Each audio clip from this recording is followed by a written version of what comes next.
नाज़रीन ठट्टो मां अवां खे अपडेट कंदा तो रिपोर्ट कर रहा है ज़ाहिद अमीर जोखियो सलाहकार सेक्रेटरीट सूबाई मोतसिब सिंध फसीहुद्दीन ऐं रीजनल डायरेक्टर सूबाई मोतसिब ठट्टो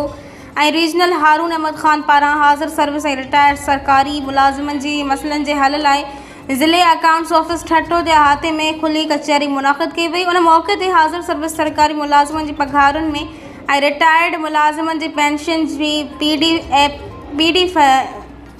जीपी फंड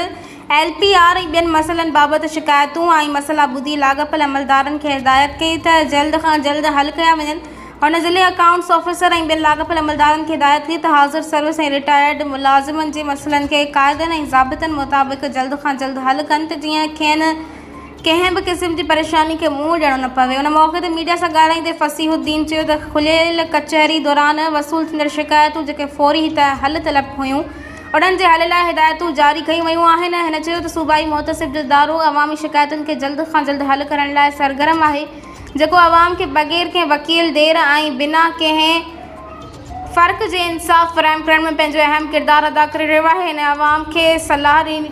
त उहे पंहिंजूं शिकायतूं हिकु सादे कागज़ ते मोतसिब जी ऑफिस में जमा कराइनि त जीअं मसइले जे हल लाइ क़दम खणी सघजनि।